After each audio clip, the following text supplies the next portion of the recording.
Welcome students to this section of our studies on the SAT. This section is called the support of claim. So it is very evident by the question itself that you will have to provide support to sort of claims made on the questions. So let's nosedive and try and find out what these questions are all about. So support of claim questions mostly suggest that you will have to support a claim, as we have already mentioned, but then there could be three kinds of questions which are posed generally on the SAT. One could be based on scientific evidence. So questions which are pertaining to science, the citation will be a scientific citation, and then we will have evidences based out of that. Then there will be literary evidence. That means that it will be out of a novel or probably a classic, and then evidence based out of that, and then the graphical evidence, wherein you will have probably a graph or sort of a chart or maybe a table, right? So you can have a table, you can have a pie chart or some sort of a graph for the graphical evidence. These questions are a little rare to find. But then yes, you will have these kinds of questions in plentiful, and we are looking at about 2 to 3 questions, actually not even 3, but then we are looking at 2 questions on the actual SAT that probably you will find on each section based on the support of claim. So scientific questions rely on obviously scientific hypothesis and stuff like that, right? The thing that we are expected to know out here, that any knowledge that you have previously on the subject, because probably science is a subject that is widely covered in most of our schools, has to be abandoned before you start taking up these questions.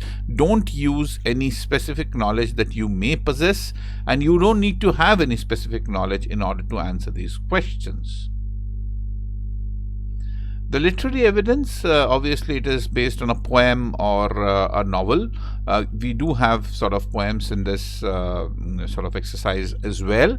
So yeah, it is based on poems or novels, and these are relatively easier compared to the science one, because they don't force you to overthink, and I'm quite sure these are pretty easy for us to get. But then yeah, we'll see in the due course of this presentation, and we will take up some examples that will clarify our point of view. And then we have some examples of the scientific one. So it is something like this: John Gizma and Robert Slay hypothesized on a sail-like structure. So it's all sorts of jargon, scientific jargons, and then we have got this question. This is just an example. We are not going to get into the details of this one, and this is an example of a literary question wherein there is no science involved, only a citation based out of some sort of a short story by Paul Dunbar. And then these are the typical examples of the graphical evidences, wherein you have got a sort of a graph or comparative graph or whatever, and then you have got a citation, and then you have got the question. So what exactly is it that we are expected to do on the support of claim questions? First thing, we are expected to be careful, because the support of claim could also be a dissupport of claim. So be very, very careful that does it support the claim, in the sense that are we looking at a question which asks you to support the claim, or we are actually looking at a question that asks you to weaken or undermine the claim, right? So we could also have a scenario wherein the question asks you to find out an option that weakens or undermines the claim. So be very careful about the kind of question that you're dealing with, because many students, out of sheer callousness, would attempt the question to be the support when the question is actually a weaken, right, or undermining. So this is basically our 5-step process that we suggest that you can take to attempt these questions. So the first is that you will have to look at what kind of a question is it.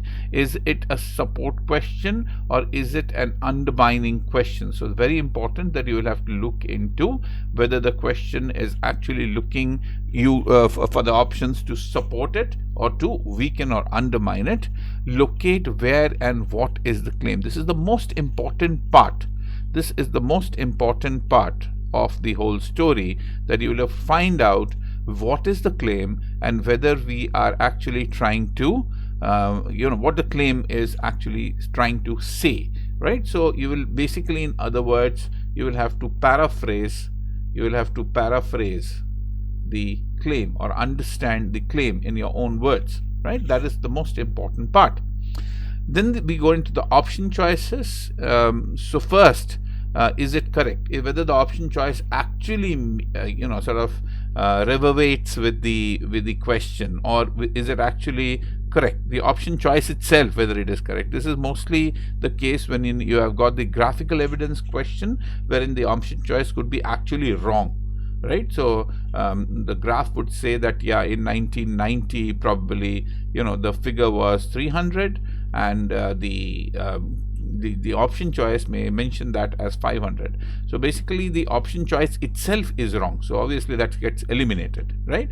And once we have established that the option choice at least is correct, that it says 300, then if it is yes, then does it support or weaken the claim, or is neutral, is something that, and then we will have to choose depending on the question whether it is a support question or a weakened question. Obviously there is nothing called a neutral question, so that gets eliminated anyway, right? So we'll have to shortlist and make the final choices after we have evaluated at least this much for the question.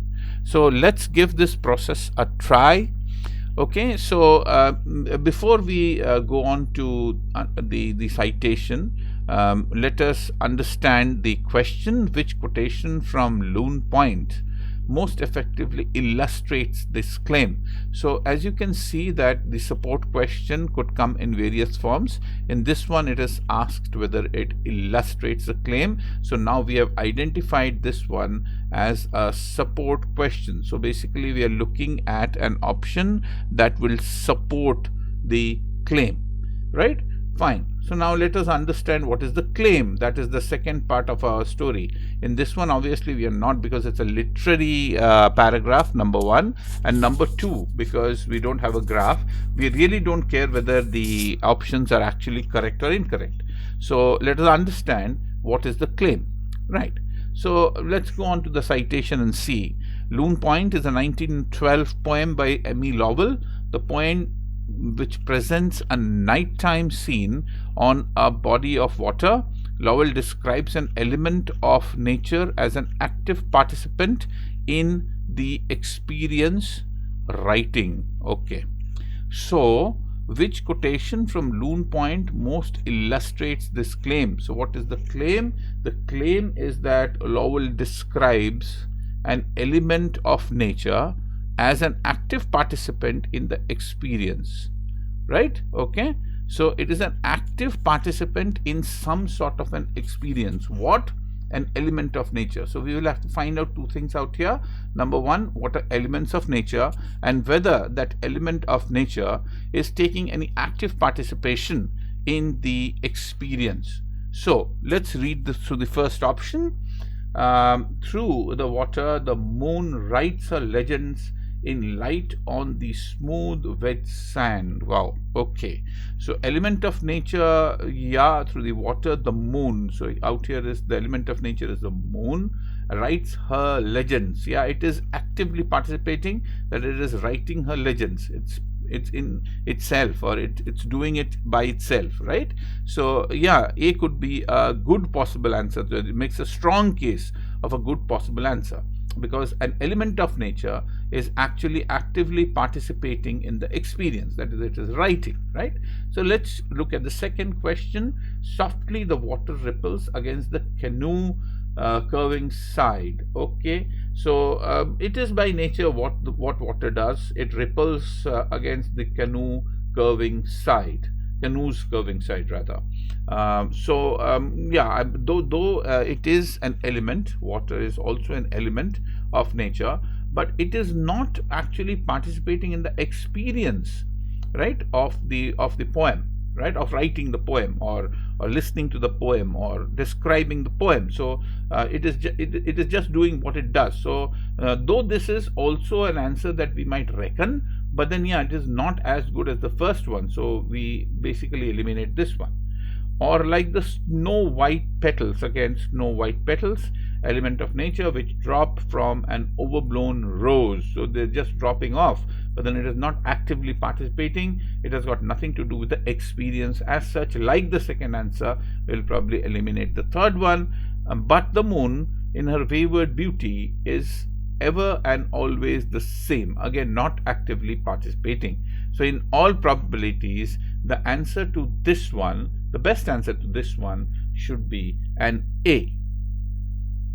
Right? So let's go on to another example, and let's see if we are able to find out something from this one. So which finding, if true, would support the author's claim?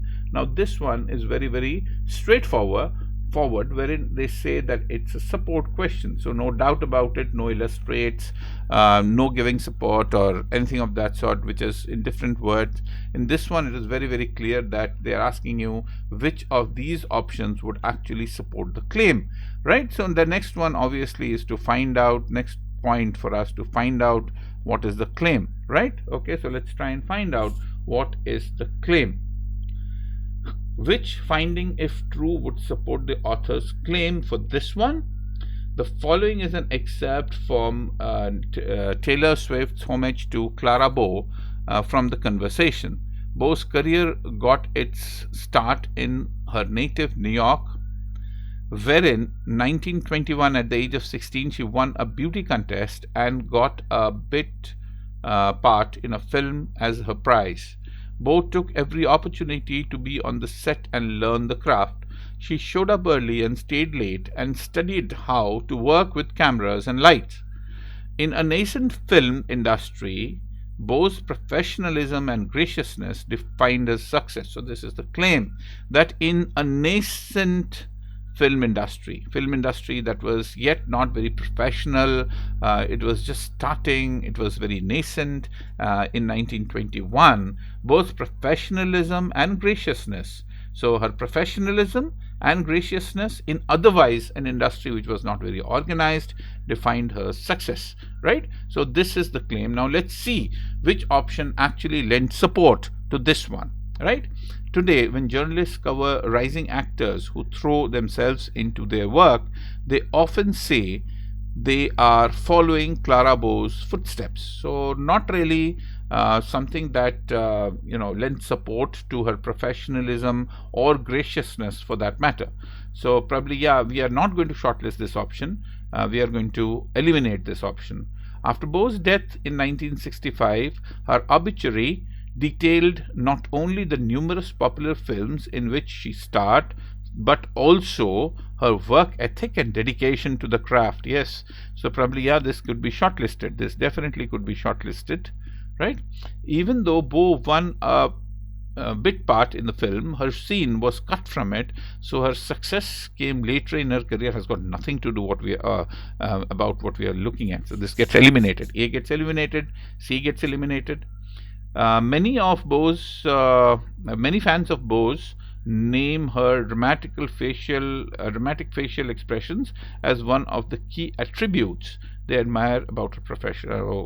I don't think that this has got anything to do with for what we are searching up, and that is the claim. That is, her professionalism and graciousness led to her success. So in all probabilities, the answer to this one is a very evident B. Yeah. So let's take another example. This one directly says would undermine, right? So we are taking another example just to illustrate that we are looking at an undermining statement in this one. So very important that this one we are looking at an option that weakens the claim, right? So let's now look at where is the claim. In the spring of 1618, and Matthias, Holy Roman Emperor and past king of Bohemia, had devised a plan that would prove calamitous.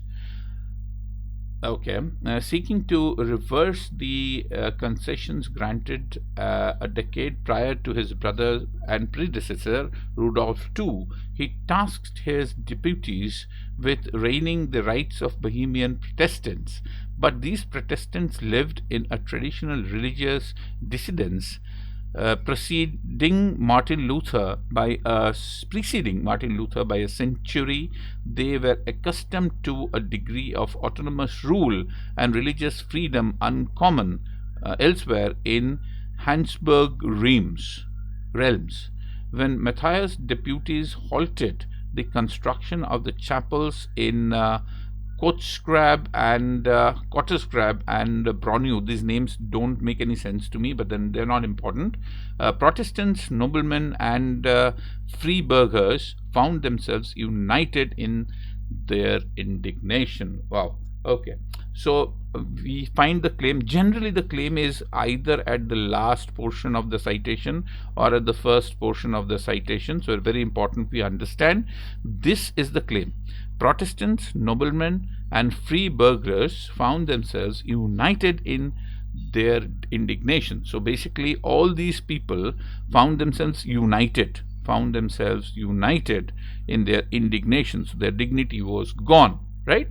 Fine. So let's look at the options. We want to directly undermine. So we want to say that either they were not united or they were not indignified, something like that, right? Okay. So let's look at it. So let's look at the answer choices. While free burghers were in a lower social class than noblemen, they congregated alongside noblemen on the outskirts of Brno to establish a church in which all people were accepted. Nothing of this sort happened. No, the citation doesn't tell us anything of this sort. This is something which is outside the citation. So I'm sure that this is not what we are looking at. While the Protestants, noblemen, and burghers were frustrated at the deputies' impediment of their chapels, the group clashed over socio-economic differences, preventing them from formulating a strategy to combat the Matthias' lack of tolerance. Wow. Okay. So what actually happened was something which is very different to a very opposite.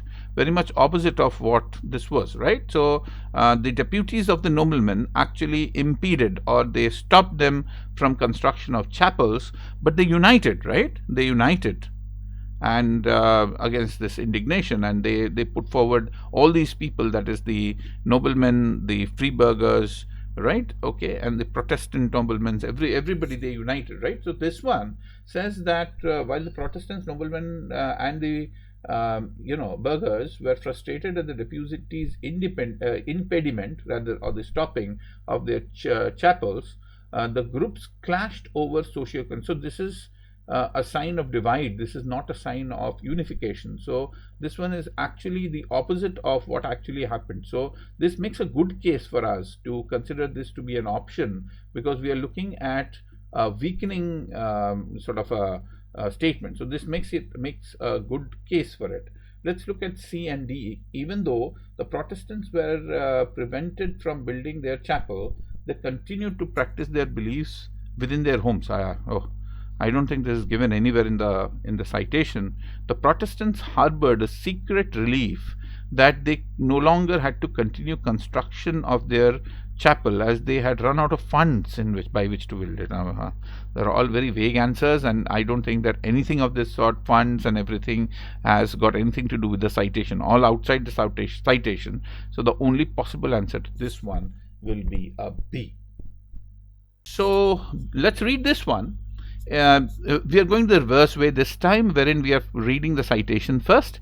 In the Gothic fiction novel Frankenstein in 1880 by Mary Shelley, the protagonist Victor Frankenstein creates a monster whom he finds horribly ugly. Wow. So the main character, the protagonist, Victor Frankenstein, creates a monster whom he finds horribly ugly. Creates the monster, finds it ugly. Okay. After Frankenstein abandons the monster and attempts to forget its existence, the monster locates Frankenstein and pleads for Frankenstein to create a companion for him. Wow, the monster comes back to Frankenstein and says that you create a companion for me. Initially, Frankenstein concedes to the monster's request. So Frankenstein concedes that yes, I'll create a companion, but ultimately destroys the companion. So makes the companion, destroys it after being plagued by ambivalence. So basically, there are two now instead of one. There are two monsters, right? So he was plagued by ambivalence, and he says what? So he was plagued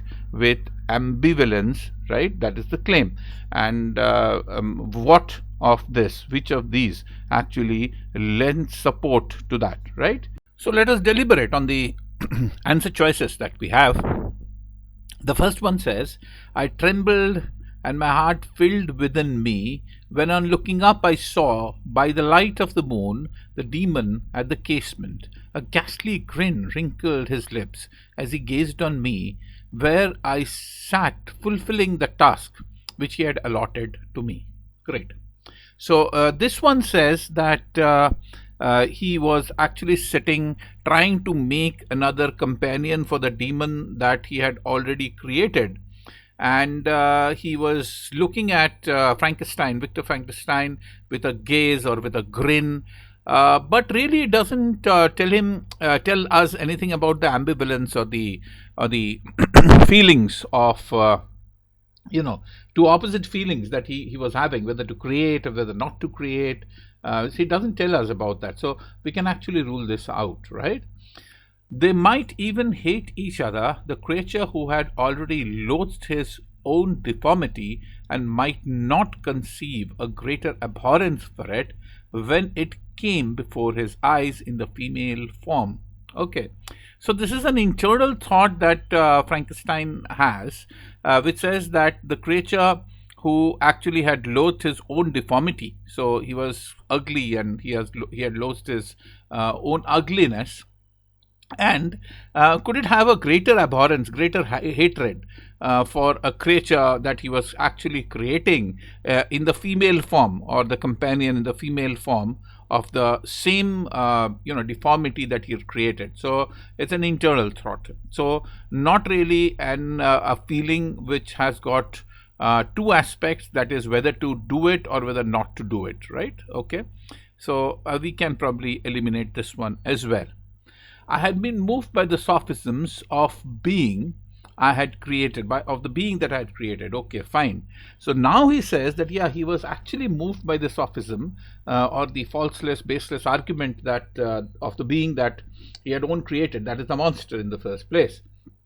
So now he realizes that he was moved by the falseless claims or the arguments made, right, in a cunning way by this monster.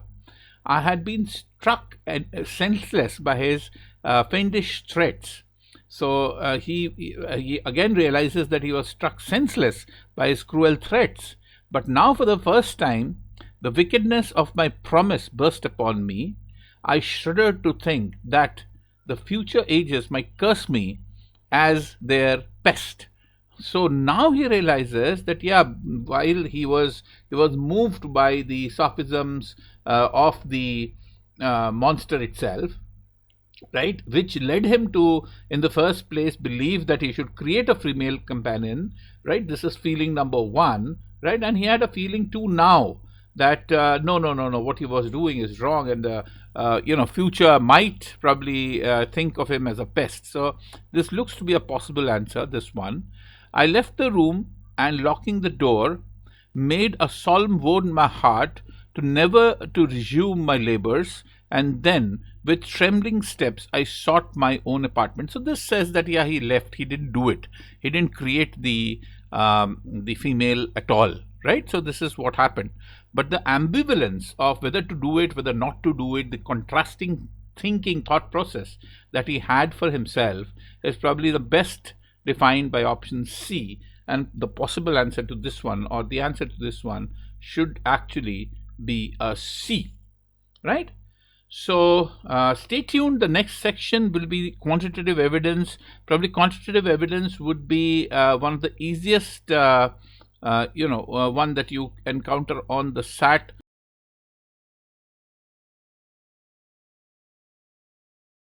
So I'm quite sure that this is going to be scoring, and stay tuned for the explanation of quantitative evidence.